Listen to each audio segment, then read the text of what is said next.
Hi, I'm SharpFLA. Welcome back to 15 over 15. If you're not familiar with what this project is... What? We have 1,000 subscribers. These people don't seem to understand that we have 1,000 subscribers. Thank you! Congratulations! The long and short of it is, every week, me and my collaborator, Genus, get together to make a new short film. Start to finish, everything done in that week. This is week 7, and honestly, it's hard for me to even believe what we went through to make this thing. Let's get to it! I forgot to record the audio for me for this meeting, so we're just kind of going on vibes. If I have push to talk, it will work if I'm in a different program, right? Yeah, probably. Try it. I think so. One sec. This week has a special guest, my good friend, Juno! Everybody give it up for Juno, let's go. She is genuinely one of the funniest people that I know, and that's why I couldn't think of a better choice to help us storyboard in this project. This week's prompt is magical realism. Oh, yeah. Well, okay, now I'm thinking like a quest to do a mundane, everyday task, real life speed run, where this guy has to get to work and he like clips through the wall, and our main character has a shirt that says, I'm a gamer not because I have no life, but because I have many. We find someone who can run at the speed of sound and we ask them to volunteer for a rotoscoping project. Honestly, I don't even know what magical realism is. The first thing that came to my mind was Onward.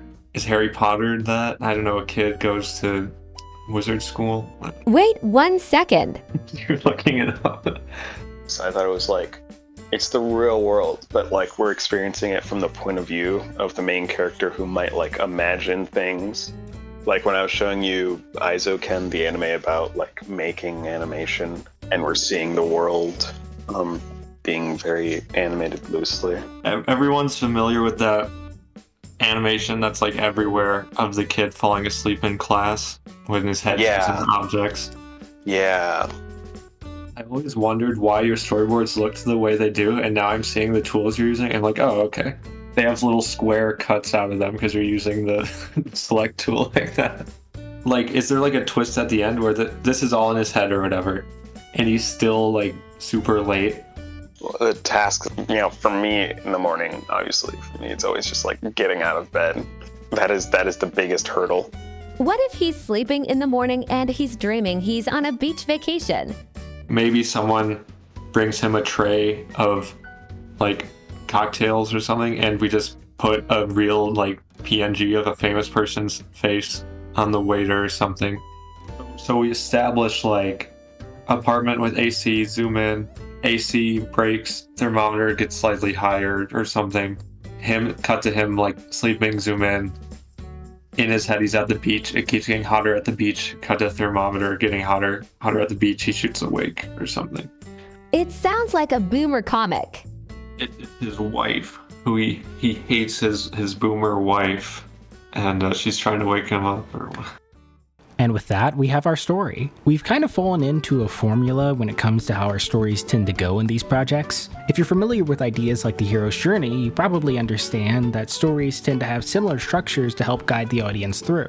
We usually start by establishing a status quo, allowing our audience to get familiar with the worlds and the characters in them. Next, we introduce conflict. Something interrupts our character's normal day-to-day goings-on. Our character then responds to that conflict in some kind of way, usually an action that escalates the story. And then finally, our conflict responds one more time, leading to the resolution and establishing a new status quo. You can really see this in week 2. We open with 2 brothers breaking into a house. This gives us time to establish not only where we are and who we're with, but also what they're doing. We get little character insights like the older brother is really the troublemaker and the younger one's just kind of pressured into it. We do all of that before even getting to our conflict. The younger brother finds this fancy necklace, and the older brother tries to turns around to see that his older brother is gone.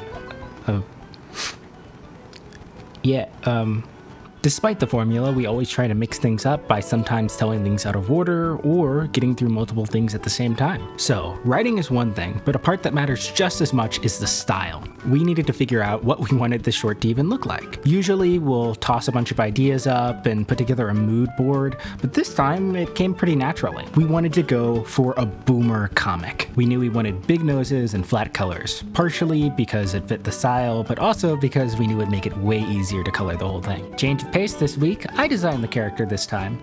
Nothing crazy. Now that we're really through the pre-pro, let's get into some shot breakdown. This was a hybrid film. We used a combination of both 2D and 3D animation. Mostly 2D for the characters and 3D for the sets. Something that was really important to me was making sure that the characters felt very well integrated into the environments that they're in. I didn't want the set to feel 3D. Despite that, I didn't want it looking flat either. I wanted it to have a unique style, something to really draw the viewer in. I went for a watercolor style for the backgrounds because it would allow me to get something that was really textured and nice without having to go too detailed in background assets. I could use a lot of things that were instanced and duplicated while not sacrificing the overall visual quality. This section coming up is for the Blender nerds. By the way, donate to the Blender Foundation. Link is in the description. It's great software, support them. You can break down the 3D scenes into 3 components, not counting the 2D stuff. You have flat colors, gradients, and grunge. The flat colors are just what they sound like. We're using a limited color palette, but we're being very intentional about the color choices that we're making. On top of the base colors, I'm also using a Voronoi texture to break up the colors as they are so we get some more variation. Next, we add a layer of gradients to add depth. 2D artists use gradients to create depth and directionality of light and stuff all the time, so I decided it'd be a good idea here. It doesn't feel too 3D, but it makes things feel just a bit more. While most people probably would have done this in compositing, we decided to do this in the 3D scene. All of this is driven by shaders. There are a few reasons to do it like this. We have less things to worry about in comp, meaning fewer render passes, and we can more easily control how the effect applies to individual objects. For example, the lines on the trees and the leaves and the rocks aren't really affected by the thing at all. All of it was done procedurally. We pretty much just layered a bunch of noise textures and used that to control the saturation for whatever it was plugged into. Something else important to keep in mind is that this is a screen space effect. Even though it's happening in 3D, it's dependent on the camera's angle. This is once again just a great showcase of the power of using a million noise textures. To save on compositing time, we also integrated our 2D animation right into the 3D scene. No, we didn't use Grease Pencil for this project. We ended up using Toon Boom Harmony instead. We exported our Harmony files as image sequences, imported them as planes into Blender, and then tossed them where they needed to be. We don't have to do any tracking for keeping 2D objects in camera motion, or do any matting for things that happen to overlap. It's a useful way of working that I definitely recommend for the hybrid Blender user. One thing that remains true in this film and all of our others is that each film is different. No matter how many times we've gone through this process, every single time something new manages to surprise us. From what I've heard from the hardened industry professionals that I know, this is a constant. No matter how far you get, there's always something new.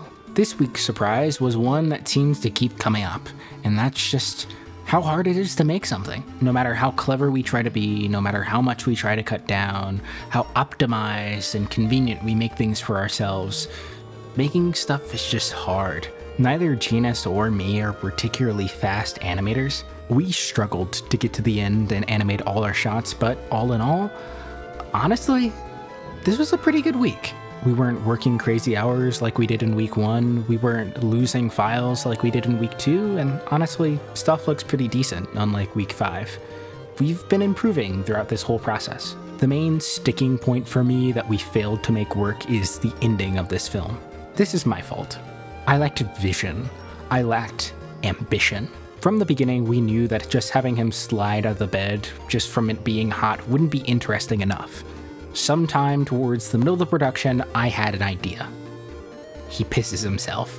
I was going to have this man piss himself out of bed. The big wave represented the massive stream of piss that was coming out. Long story short, I chickened out. I shouldn't have chickened out, but I did. It would have been funnier. If you look really closely, you'll see that his armpits are like kind of sweaty. I was gonna give him like a snail trail, but by the time we got to the point where I had to animate it, I was too tired and just wanted to be done. Despite all that, it's fine. such things happen.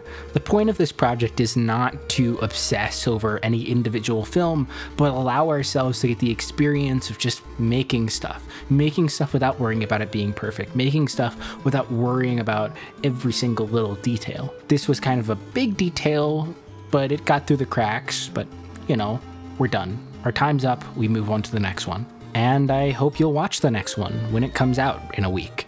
I want to say it again, thank you.